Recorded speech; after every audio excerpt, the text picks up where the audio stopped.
Problem solved, sir.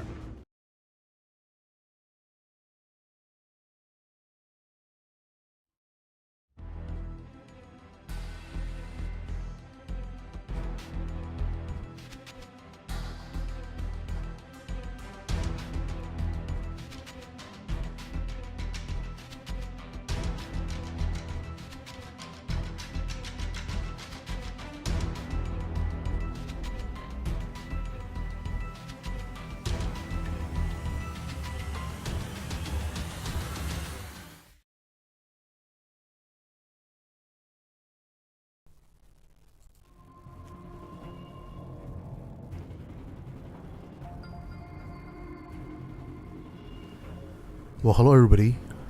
Welcome back to finally another episode of Warships with CS. Thanks for sticking around, and welcome back. I do apologize for my relative absence, but things happen, and I do what I gotta do. You know how it is. So today's episode, in a sense, addresses some of my observations coming from playing at high tier in Warships. Action stations. I think if we go by the textbook, a lot of people will say or even agree to the idea of high tier being essentially the best environment in Warships. You got ships that performs the best. You have players that have made it all the way up there, and you would think there's a degree of awareness regarding how people behave and how the hardwares in their possessions are being handled. And arguably, as a counter-argument to that, some players, quite frankly, probably many players, will agree or argue that there exists a Goldilocks zone around the mid-tier environment of the game, at which gameplay is relatively fair and balanced. Ships are interesting without being overpowered, but also not derpy or gimped or underpowered. And some people may say there's less of a freakish roll the dice luck factor to it all at mid-tier. So going back to what we have right now, I actually have a bunch of replays on two of the tier 8s I recently purchased. Unfortunately, for better or for worse, the experience coming from playing these two ships kind of come as a shock. It's not all bad, but I guess since myself is a mostly Battleship player who has owned 3 tier 8s previously, which are the North Carolina, Bismarck, and Amagi, diversifying my ship collection and trying to learn how they work comes at a price, and it's a bit of a challenge, if you will. But ultimately, I think not all is lost, because the experience kind of give me a chance to experience the game from a different angle and in a different context. Perhaps he also exposes a different facet of how everything's being balanced and what works and what doesn't in the game, if you will. So right now I'm actually playing my tier 8 British cruiser, the Edinburgh. This is actually the first tier 8 non-battleship, as well as the first tier 8 cruiser I own in the entire game. And obviously have no destroyers or premiums, and I've only played up to tier 7 as far as carrier is concerned. So arguably I'm a bit of a noob in this ship. But I guess, as far as my reasoning for going for this ship as my first tier 8 cruiser, a non-battleship, is concerned, has a lot to do with my relative comfort and preference when it comes to playing the tier 7 Fiji as well as the tier 6 Leander, which have come to become some of my most lovable ships, if you will, in the game. I mean, if you look on the bright side, this ship does have a lot of potential. It has 12 barrels of 152mm 6-inch guns. They're pretty rapid firing. In my setup, they reload around 7.5 seconds. The ship definitely got a pretty solid durability buff versus the Tier 7 Fiji. It's got 5,000 more HP, and it has the high tier, powerful British heel that can recover up to 40% of your health in one hit. Which is quite a big deal if you have, the superintendent skill that allows you to heal your ship 3 times, which is 40% plus 40% plus 40%. So hypothetically, you can essentially come back from the dead. You can heal 120% of your entire health. Even though in practice, such a option, it's a little more limiting and a little more problematic than how it sounds and how it appears in theory. Because ultimately, what you can heal is, in practice, mostly fire and flooding damage. Ultimately, if you take too much penetrating hits, or too many penetrating hits, or citadel damage, the heal will not do enough to bring yourself back. I mean, yeah, it will heal a good part of it, but not all of it. As so if you took a few pretty nasty hits from battleships, you're probably in trouble nonetheless. All stations reporting the position of a strategic target. And I think in practice, those are probably some of the good factors regarding this ship that makes me prefer this ship over something like the Mogami or New Orleans or even the Chapayev. But in addition to all that, this ship is also known to be very agile. Not agile in the sense that it's fast in a straight line. I mean, it does 32 knots in a straight line, which is not slow, but also nothing to write home about for a cruiser. But it turns on a dime, and it also accelerates and deaccelerates relatively quickly, which works really well and brings us to the second benefit of having this ship, which is having the smoke discharger consumable. That allows you to, essentially engage the enemy on equal terms with impunity. Sometimes, if you don't get rushed by enemies with radar or hydro. So ultimately, for the most part, Edinburgh is a good ship. But now this kind of brings us back to the bad part of having this ship, which is unfortunately where it sits in the tech tree and what it faces, and what kind of environment it has to deal with on a regular basis. And, I guess, for people who are used to the Leander and Fiji at Tier 6 and Tier 7, who have not yet played Edinburgh at Tier 8, this argument can come as a bit of a surprise. Because ultimately, the Edinburgh and Fiji are actually the Leander and Fiji is very strong. But they essentially face a opposition of habitually less experienced, if not inferior enemies that are less aware of their surroundings, and also enemies that are sailing inferior ships. Not just quantitatively inferior ships, but also qualitatively inferior ships. The problem with being a Tier 8 is, you in essence have the chance, and unfortunately in practice, regularly see ships that are among the strongest in the entire game, which are the Tier 10s. Traditionally, Tier 8 was, a bit of a sweet spot in the tech tree, because it's often the tier at which, certain ships become drastically better. A lot more health, a lot bigger guns, a lot better AA, better armor schemes, better mobility. The jump between the North Carolina and Colorado on the American battleship line, as well as, the Amagi versus the Nagato on the Japanese battleship line, definitely come in mind. But the situation is a bit different with Edinburgh, because the Edinburgh ultimately, it's very similar to the Fiji in a good way. and unfortunately mostly buffed as far as soft stats and more elusive things are concerned. Generator started. Among those things I've mentioned earlier. But what tends to happen is at tier 8 and beyond, the enemies you face tends to be much stronger in regards that renders your ship vulnerable, or they're stronger in ways in which your ship is susceptible to fall victim to.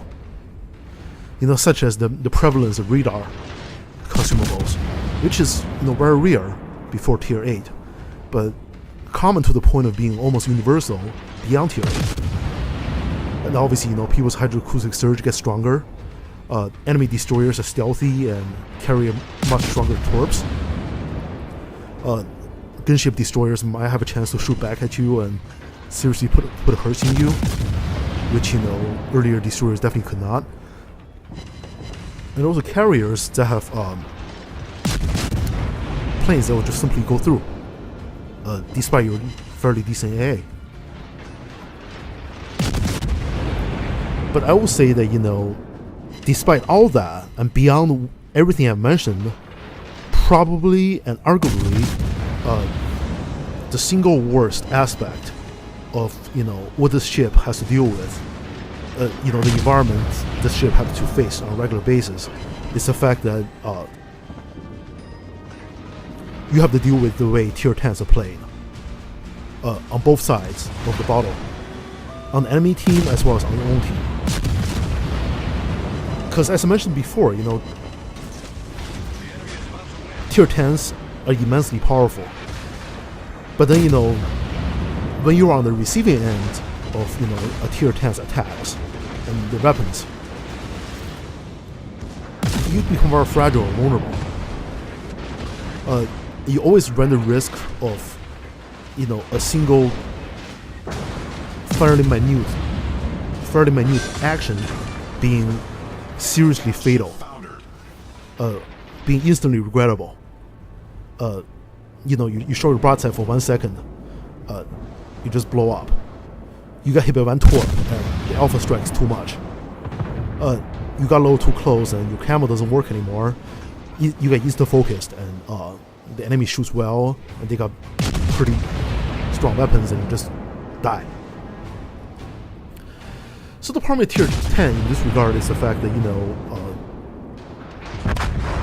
you kind of become a game of chicken. You kind of become a reluctant game of Russian roulette. You kind of become a passive and stealthy Mexican standoff, in which anybody who makes a wrong move end up going to oblivion. It's like opening the Pandora's box.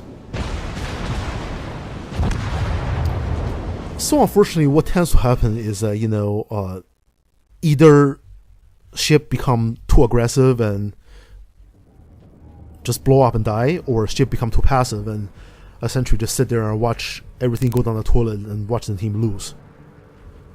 And that's arguably one of the reasons, and arguably the biggest reason why the Edinburgh really suffers at tier 10.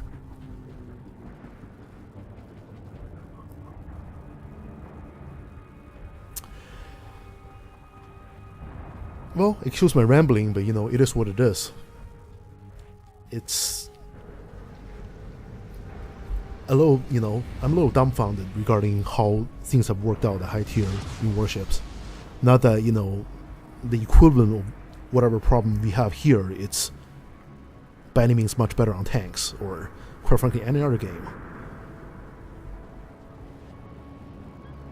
There's always problems, but I think constructive criticism and community engagement and clear and concise and reasonable communication, it's a good thing to have. So now we are on today's second replay. I'm playing in my tier 8 Battleship, technically my 4th tier 8 before the Edinburgh and after the North Carolina, Amagi and Bismarck.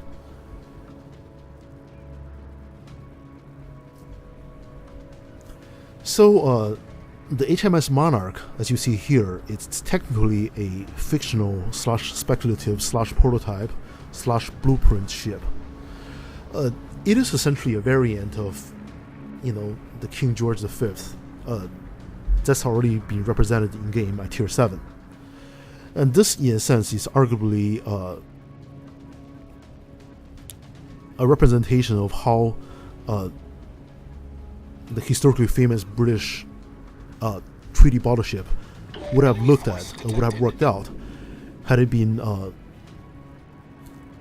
constructed as designed at an earlier time, which means the ship is armed with 15-inch or 381 or 380mm guns rather than the 14-inch guns that it carries in real life.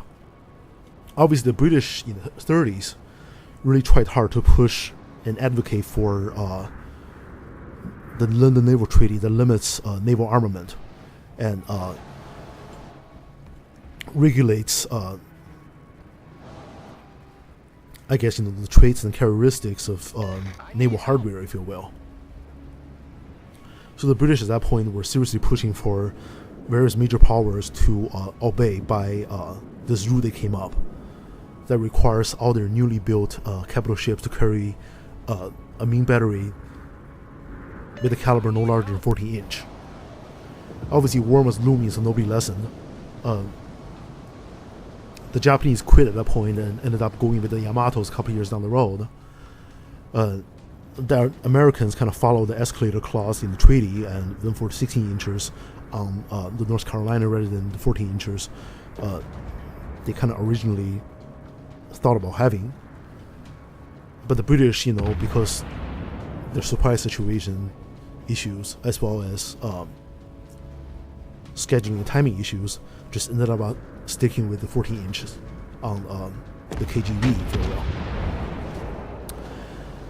But I guess here, this is essentially how the ship will otherwise look like.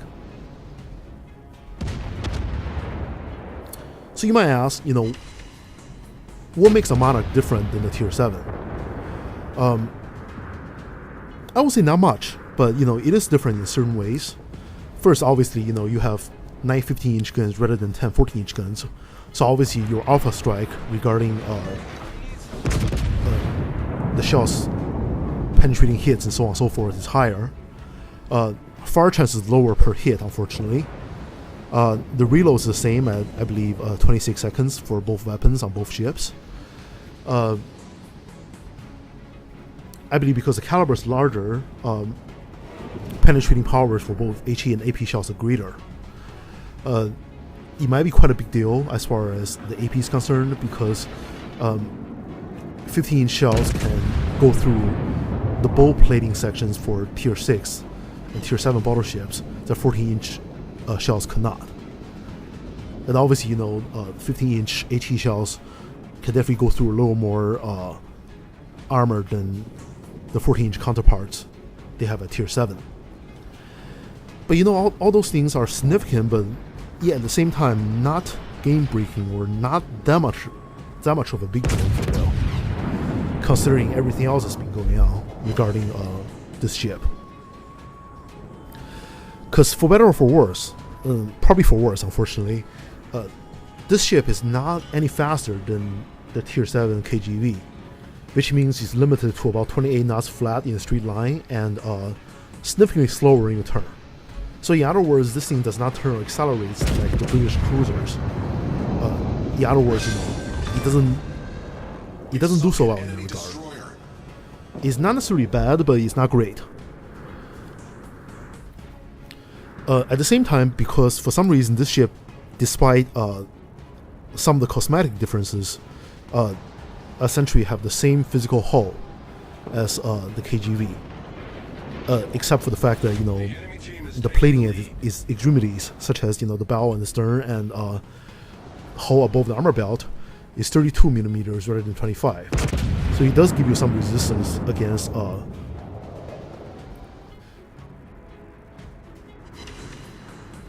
smaller caliber AP shells that hit you at an extreme angle, if you will.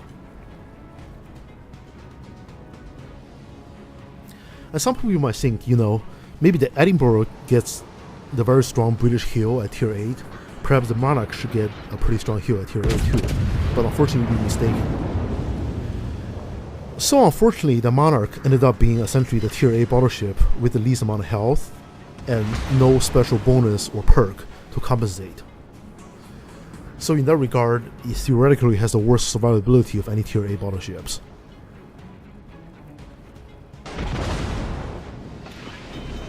I would say probably the two other differences I can speak of regarding this ship versus its tier 7 counterpart is the fact that it does carry a superior AA suite, especially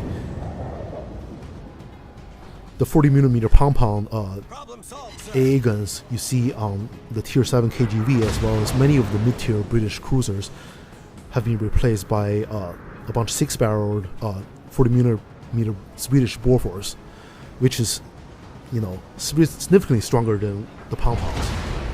Higher DPM, longer range, so a bigger AA bubble. But once again, that's something that's nice to have, but it's not something that will make or break your game, give or take.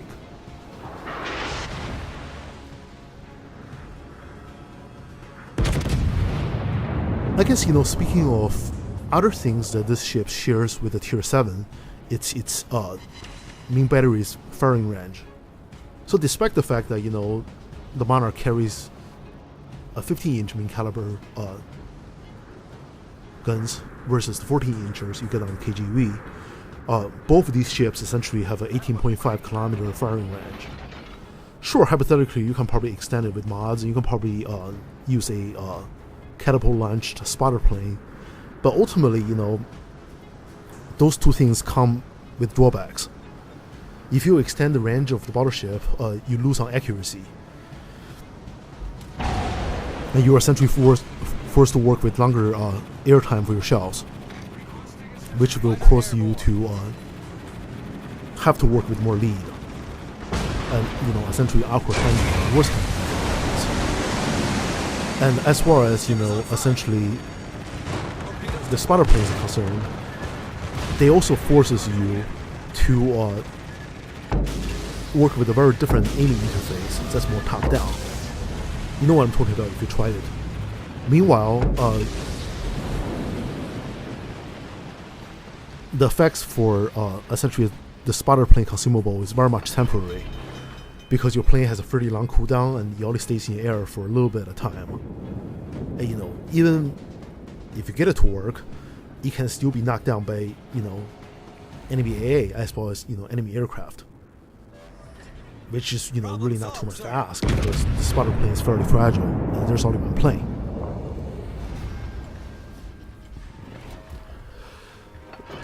So in my setup, I ended up going for a catapult fighter rather than a spotter plane because once again, you're tier 8, so you're gonna see the highest tier and the most potent enemies you can possibly see in the entire game, which is tier 10s. And obviously, if you're dealing with the midway, which nowadays have 2 squadrons of torpedo bombers and 12 planes that can essentially scissor torpedo you into oblivion, or a Hercurial, which carries also 12 torpedo planes in 3 squadrons that can essentially double scissor torpedo, you essentially need every bit of help you can possibly have regarding air defense.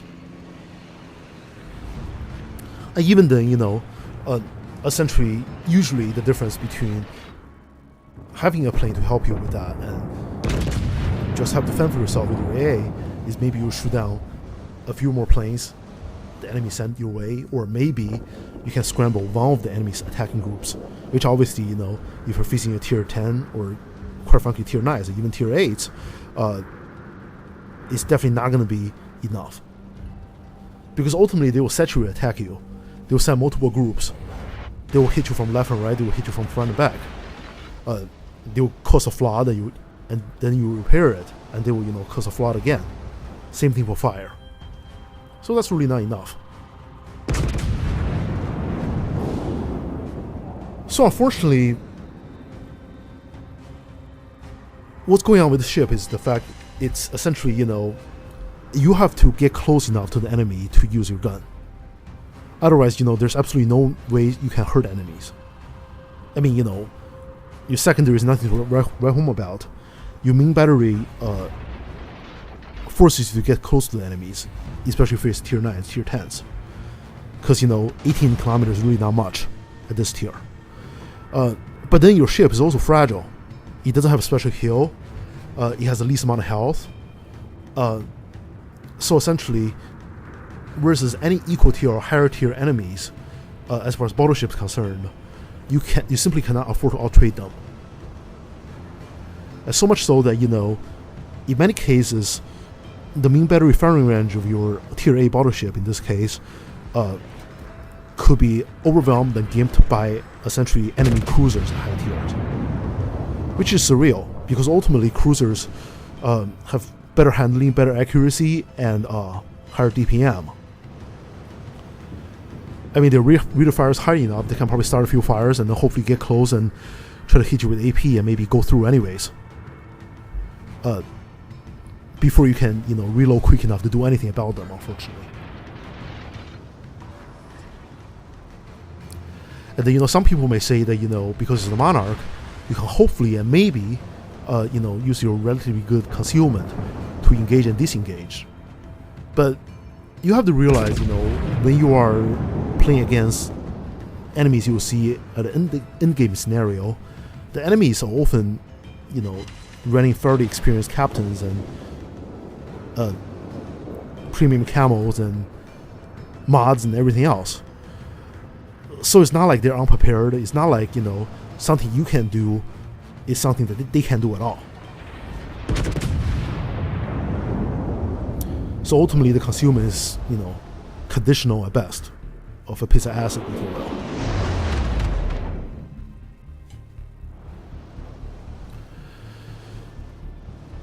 And in terms of the other aspects of firepower I haven't mentioned, I will say that, the Monarch definitely fits probably by now the frequently mentioned stereotype of British battleships being HE spammer. Because in a sense it is.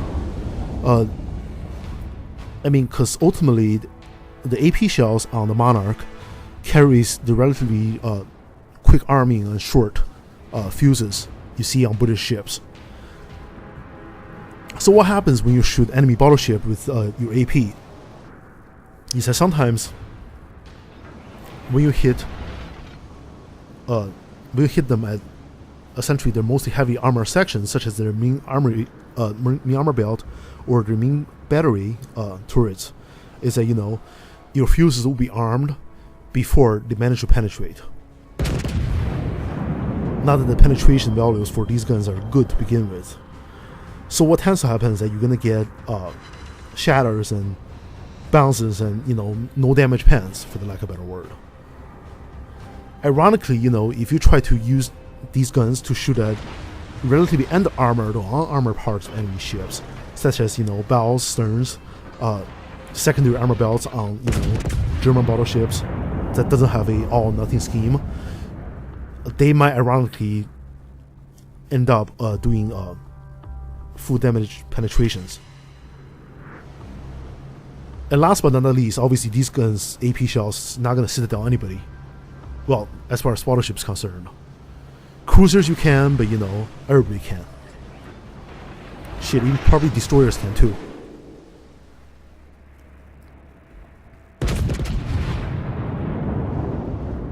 As you can see right now, after taking out one enemy destroyer and try to, make the most out of whatever firepower I have while putting my ship in grave danger due to the lack of health and lack of range I have, I am already running short on health, and I am essentially forced to engage in a fighting retreat against enemy tier 10 battleship, the Grosser Kurfürst, if you will.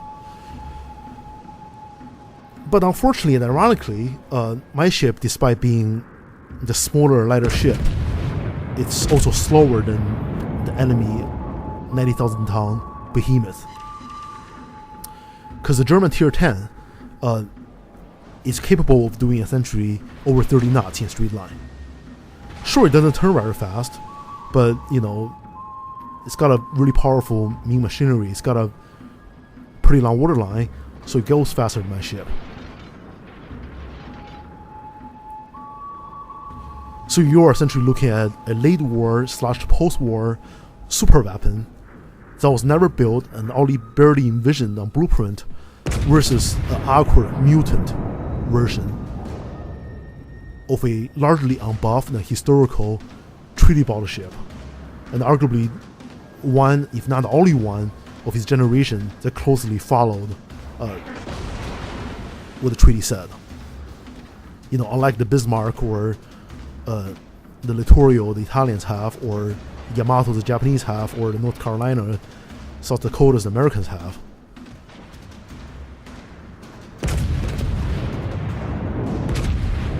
So it's almost as if, you're trying to play fair, but the enemy is playing dirty by design. And you can only do so much. You try to fight back with your hands tied behind your back. You got a spirit there, but then physically, you just don't have what it takes to make it. And obviously, despite the German battleship's questionable accuracy, as many people know, he had no problem putting solid hits through my stern for some reason, as well as going through my main belt. And of course, he's also causing damage through my upper structure and, quite frankly, anywhere else on my ship. I have lasted so long because I have essentially weaved and engaged in fairly aggressive evasive maneuver. Ultimately, that goes to show that this ship is nothing to write home about in that regard. But unfortunately, I'm essentially losing health that I don't have much to begin with, and I don't have enough to compete against. Meanwhile, I'm also losing speed and losing distance, because ultimately, in a straight line, my ship is slower, and it turns probably better than his ship, but not good enough for turning to be that much of a big deal. Yet, he's got the health to work with. He's got 12 guns, bigger guns versus my 9. He's got guns that can go through my armor, while my AP could not go through his armor, at least the main belt. The rest of his armor maybe, but he's angling well. And pretty much the only thing I can do is going through his upper works with HE, for the lack of a better word. Try to start a few fires and, go through his seam platings there. But ultimately he chases me down, his secondary opens up, and there I go. There's only so much I can do.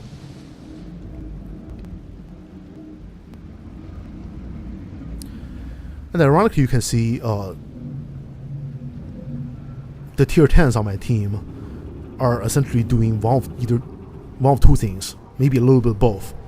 One is, try to hide, try to stay back, because they got the range, they got the health, they got the accuracy and handling to stay back a little further. And, maybe they will survive long enough for their DPM and DPS to count. Their allies, quote allies, such as myself, take the hits for them. Meanwhile, at the same time, Aladdin will essentially shamelessly and selfishly farm whatever damage they can farm off the enemies. There's just not much cooperative play anymore at this tier. It has to do with the way the game is designed, but also the psychology of those players, unfortunately.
So, I guess, going back to the first game, nothing spectacular.